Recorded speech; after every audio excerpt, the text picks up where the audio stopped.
काय करते प्रतिष्ठा? मी मिरची भजी बनवून आहे मम्मा. हे काय केलंय? हे मिरची भजी आता मी बेसन पीठ चाळून घेतले आहे. त्याच्यात वाटलेला लसूण टाकते आणि असं मिक्स करते. यात थोडासा ओवा टाकते, असं सोडा.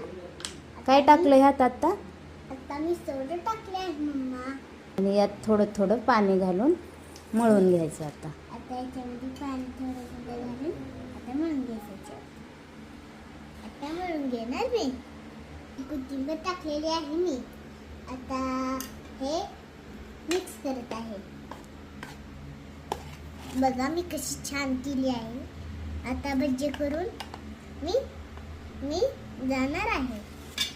आता याला 15 मिनिट रेस्ट करून ठेवायचं. रेस्ट करायला.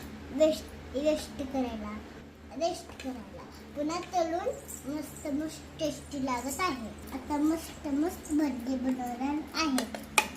सगळ्यात महत्त्वाचं मीठ राहिलं. आता मी हलवते.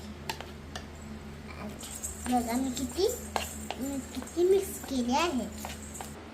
पीठ भिजत ठेवून आपल्याला 15 मिनिटं झालेले आहेत.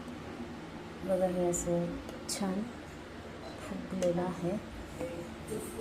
त्याला एकदा असं मिक्स करून घेऊया. आणि ह्या हिरव्या मिरच्या स्वच्छ धुवून असे मध्ये कट मारून चिरून घेतलेल्या आहेत. आता ह्या मिरच्या हे अशा प्रकारे मिरची कट करून घेतलेल्या आहे स्वच्छ धुवून. आणि देठासहित यात टाकून मिक्स करून मिरची भाजी करून घ्यायची आहे. तेल गरम करून करायला ठेवलेलं आहे. हे असं गरम करायला तेल ठेवलेलं आहे. हाय फ्लेमवर तेल गरम करून घ्यायचे आणि भजी टाकताना बारीक गॅस करून भजी तळून घ्यायची आहे. असं भजी सोडून घ्या मिरची सहित.